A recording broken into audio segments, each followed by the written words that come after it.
میرا نام حیدر ہے، میں کراچی میں پیدا ہوا اور یہیں پلا بڑھا۔ میری زندگی کا دائرہ کراچی کی گلیوں اور بازاروں تک ہی محدود تھا۔ کبھی کراچی سے باہر نکلنے کا خیال بھی دل میں نہیں آیا تھا، لیکن ایک دن دل میں بے چینی سی جاگی اور خیال آیا کہ کیوں نہ لاہور کی سیر کو نکلا جائے۔ لاہور، جس کے بارے میں ہمیشہ سنا تھا کہ زندہ دلوں کا شہر ہے، رنگوں سے بھرا ہوا، تاریخی عمارتوں، باغوں اور بازاروں سے سجا ہوا۔ بس یہ خیال دل میں آیا ہی تھا کہ ملک بھر میں کورونا کی وجہ سے لاک ڈاؤن لگا دیا گیا، سب کچھ رک گیا۔ دل کی خواہش کو دبانا پڑا۔ وقت گزرتا گیا، پھر اچانک خبر آئی کہ کورونا ویکسین آ چکی ہے اور اب سفر کی اجازت ہے۔ دل نے پھر سے آواز دی، اب دیر نہ کرو، لاہور کا وقت آ گیا ہے۔ لیکن ایک مسئلہ پھر بھی باقی تھا، لاہور جا کر ٹھہروں گا کہاں؟ شہر تو نیا تھا اور وہاں میرا کوئی نہیں تھا۔ اتنے میں مجھے اپنی چچی یاسمین یاد آئیں، جن کے کچھ رشتہ دار لاہور میں رہتے تھے۔ میں فوراً ان کے پاس پہنچا اور اپنی خواہش ظاہر کی۔ چچی مسکرائیں اور بولیں، اگر تمہارے چچا اجازت دے دیں تو میں تمہارے ساتھ چلوں گی۔ میں نے چچا سے بات کی، لیکن ان کے چہرے پر پریشانی چھائی ہوئی تھی۔ شاید ان کے کسی اور عورت سے تعلقات تھے اور وہ چچی سے اکتائے ہوئے تھے۔ کہنے لگے، جاؤ مگر کوشش کرنا کہ زیادہ دن نہ لگاؤ۔ میں نے کہا، بس 10 دن کے لیے جا رہا ہوں۔ چچا نے بے نیازی سے کہا، 15 دن بھی لگا لو، مجھے کوئی فرق نہیں پڑتا۔ میں نے چچی سے کہا، چچا نے اجازت دے دی ہے، اب آپ تیار ہو جائیں۔ چچی کے چہرے پر چمک آ گئی، شاید وہ بھی چچا کے سلوک سے دکھی تھیں، جو کبھی انہیں گھمانے لے کر نہیں گئے۔ ہم نے فوراً اپنی تیاری شروع کر دی۔ رات 2 بجے کی ٹرین تھی۔ ہم اسٹیشن پہنچے، ڈبہ مکمل طور پر خالی تھا، جیسے کوئی رازدارانہ سفر ہو رہا ہو، نہ شور، نہ کوئی مسافر۔ میں نے دل میں سوچا، شاید یہ خاموشی کسی بڑی کہانی کی شروعات ہے۔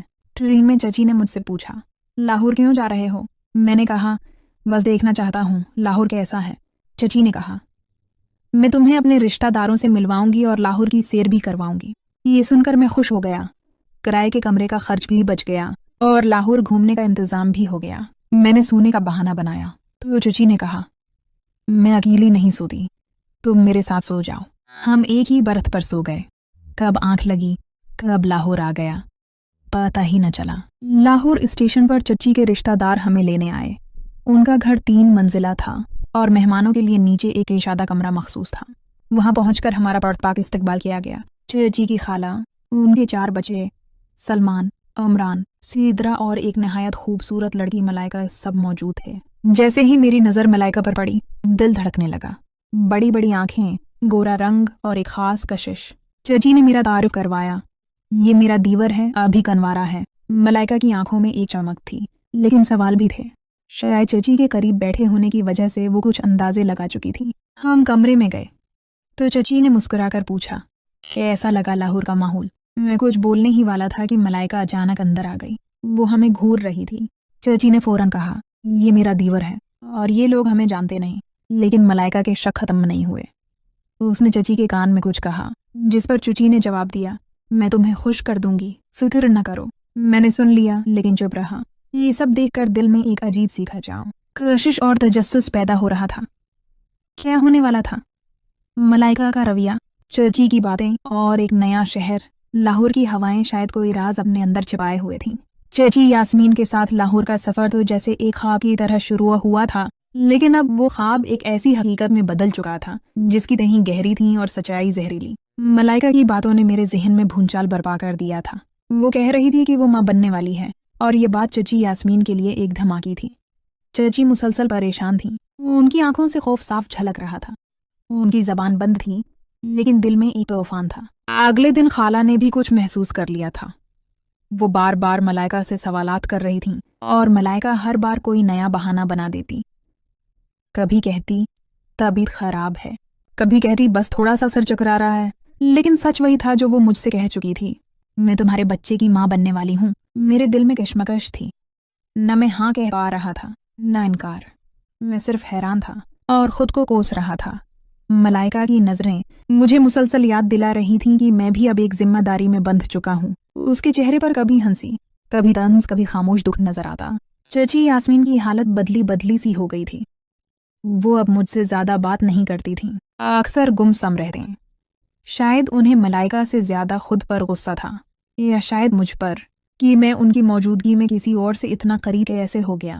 وہ بار بار کہتے یہ سب غلط ہوا ہے، ہمیں فوراً واپس جانا چاہیے۔ میں ان کی بات سن کر خاموش رہتا کیونکہ میں خود نہیں جانتا تھا کہ کیا کرنا ہے۔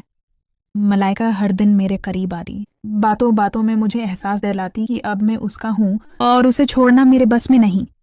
ایک دن چچی نے دو ٹوک الفاظ میں کہا، حیدر، اگر تم نے کوئی غلطی کی ہے تو اس کا سامنا بھی تمہیں ہی کرنا ہوگا۔ میں مزید کسی کے سامنے شرمندہ نہیں ہونا چاہتی۔ میں نے پوچھا، کیا آپ مجھ سے ناراض ہیں؟ چچی کی آنکھوں میں آنسو تھے۔ انہوں نے صرف اتنا کہا، میں خود سے ناراض ہوں، تم سے نہیں۔ ایک دن خالہ نے سب کو ایک جگہ جمع کیا اور کہا کہ ملائکہ کی طبیعت دن بہ دن بگڑ رہی ہے تو اسے ڈاکٹر کے پاس لے جانا پڑے گا۔ ملائکہ خاموش بیٹھی تھی، چچی ایک طرف بیٹھی سب کچھ سن رہی تھی۔ اچانک خالہ نے پوچھا، کیا کوئی ہے جس سے ملائکہ کچھ چھپا رہی ہے؟ ملائکہ نے میری طرف دیکھا جیسے سب کچھ کہہ دینا چاہتی ہو، لیکن خاموش رہی۔ چچی نے فوراً مداخلت کی، خالہ، ملائکہ ابھی بچی ہے، شاید کوئی جذباتی غلطی کر بیٹھی ہو، ہمیں اسے وقت دینا چاہیے۔ خالہ کچھ سمجھی، کچھ نہیں، لیکن خاموش ہو گئیں۔ اگلے دن میں نے ملائکہ سے بات کی، تم واقعی؟ اس نے کہا، ہاں، لیکن اب یہ سب میرا مسئلہ ہے، تم اپنا راستہ چنو۔ یہ جملہ میرے سینے میں خنجر کی طرح لگا۔ میں جانتا تھا وہ مجھ پر بوجھ نہیں ڈالنا چاہتی، لیکن میں بھی وہ شخص نہیں بننا چاہتا تھا جو کسی لڑکی کو تنہا چھوڑ دے جب وہ سب سے زیادہ کمزور ہو۔ چچی یاسمین نے اگلے ہی دن واپسی کی تیاری شروع کر دی۔ وہ زیادہ دن وہاں رکھنا نہیں چاہتی تھی۔ میں نے چچی سے کہا، کیا ہم جا سکتے ہیں؟ چچی نے آنکھیں بند کر کے کہا، ہاں، وقت آ گیا ہے۔ ٹرین واپسی کی طرف روانہ ہوئی، لیکن میرے اندر کچھ پیچھے رہ گیا تھا۔ نہ صرف ملائکہ، بلکہ وہ معصوم سا تعلق جو صرف لاہور کی سیر کے لیے شروع ہوا تھا، اب گناہوں اور جذبات کے جال میں پھنس چکا تھا۔ کراچی پہنچنے کے بعد چچی خاموشی سے اپنے کمرے میں چلی گئی۔ چچا نے کچھ نہیں پوچھا،